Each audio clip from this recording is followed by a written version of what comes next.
Hello, and welcome to the Galesburg District 205 MTSS presentation. In this presentation, we'll discuss the definition of MTSS and how it can help students' academic achievement, as well as identify students who may be eligible for special education services. MTSS, or the Multi-Tier System of Supports, is a framework of continuous support for all students. You may have heard the terms MTSS and RTI used interchangeably. To explain the difference, I'd like you to think about the difference between a ship and a boat. You can imagine putting a boat in a ship, but you can never put a ship in a boat. MTSS is an umbrella term that incorporates the Response to Intervention model, or RTI, and the Positive Behavioral Supports model, PBS. RTI is typically a term used to describe academic supports as opposed to the behavioral supports used in PBS. Students are divided into 3 tiers of continuous support. Tier 1 is where 80% of your students should be.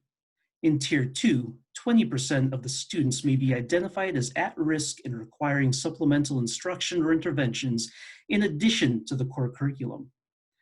You should only have about 5% of your students identified in Tier 3. These students may need more intensive small group or individual interventions. You want to ensure that about 80% of your students are meeting expectations. If they're not, it may be necessary to make sure your curriculum is appropriate. The tiers are usually pictured as a divided pyramid. You can see how most of the students will fit into the large green area, labeled Tier 1. Here's another way to look at the MTSS model. I prefer this type of visual because it shows that students in Tier 2 or 3 will get the same information as their Tier 1 peers. Think of it as an ice cream cone. Everyone gets 1 scoop, but certain kids get 2 or 3. According to the RTI in the classroom textbook, the main difference between the tiers is the intensity in which the instruction occurs. In MTSS, we use interventions to help our students change their behavior or increase their academic achievement. Let's discuss what an intervention is. An intervention is a method or program designed to remediate one or more skill deficits. They're provided to small groups or individuals in addition to core instruction. They are research-based, documented, and continued until progress is sufficient. An intervention is not an assessment or a change of seating, talking to parents, the collection of data for progress monitoring, retention, suspension, or detention.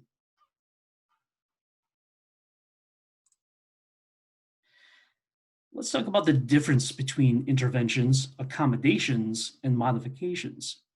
Interventions are a direct and systematic instruction that increases a particular skill level that goes beyond the general curriculum, such as social skills training, phonemic awareness training, behavioral charts, or interventions like cover, copy, and compare charts.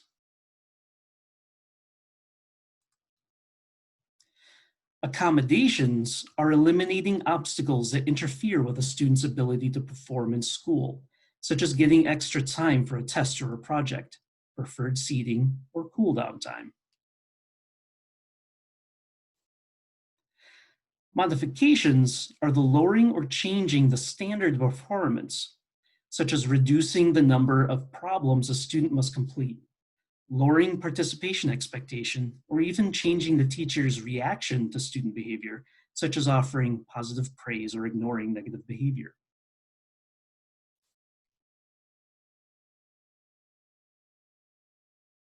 MTSS not only provides a framework for helping students achieve, it also provides a documented pathway for special education eligibility.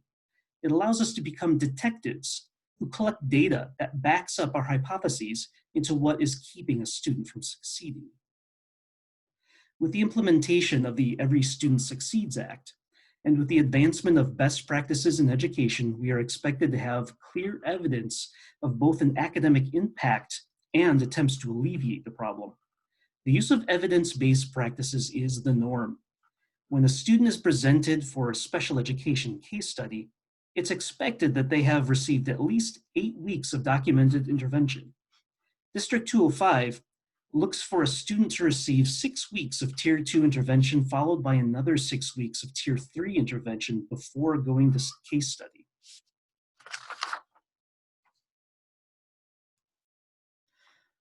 One reason for this is that nationally, too many students are given labels improperly.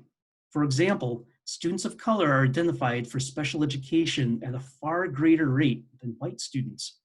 Also, it does no good to label a child without also giving them the support they need to succeed.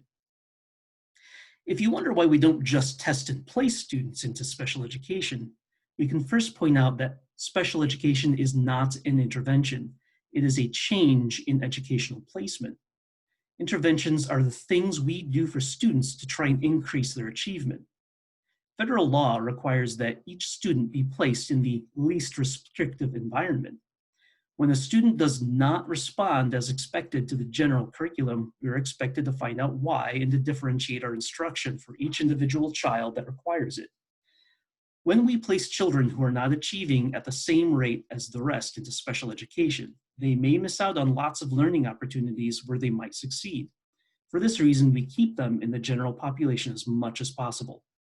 To ensure that we aren't putting students in special education needlessly, we must first give them interventions in increasing levels of duration and intensity, depending on how they perform compared to their peers.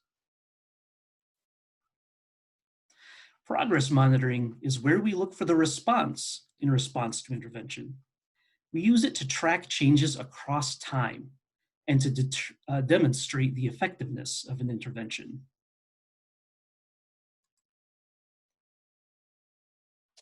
Progress monitoring involves data collection, which can come in many forms, but we want to use the same type of data collection throughout the MTSS process so that we know we are measuring the student's response over the course of the intervention period. When it comes to behavior monitoring, it is important to be clear about what it is we are monitoring. Make sure your description could be understood by anyone who has not yet seen the student. Note how often it occurs, how long, how intense, and consider how long it takes between instances of the behavior. Here's an example of why we record data. This reading fluency data shows a student who is not improving. The vertical y-axis is labeled words read correct per minute. The horizontal x-axis has the dates the student was monitored. While there are some ups and downs, the graph ends at about the same place it started, near 100 words read correct per minute. It suggests that we need to try something else. This is a basic progress monitoring graph made from data such as could be collected on a daily report card with behavioral points. The student has the opportunity to earn 15 points for the whole day. The vertical line indicates when the intervention started. The first 5 days are called baseline and indicate the student's typical behavior before intervention, which serves as a comparison.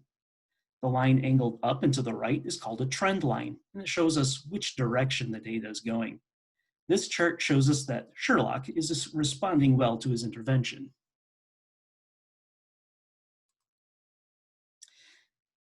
This is a similar graph for Dr. Watson. We can see that the trend line is fairly flat. If you saw this, what would you do about the intervention?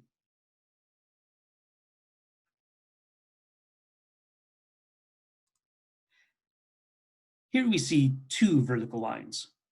The second line indicates the start of a more intense intervention, or a second one, or perhaps a different intervention altogether. We can now see Dr. Watson is responding. If you would like to make your own graphs, Excel or Google Sheets works great, but you can also use simple graph paper. The bottom row can be labeled day or observation, and the side column labeled points or whatever type of data you are collecting. Just put a check mark on how many points the student gets on each day or observation. Finally, here are some online resources that you can use to gather a further understanding of MTSS, as well as resources for evidence-based interventions. I hope this presentation has been useful, and I thank you for your time.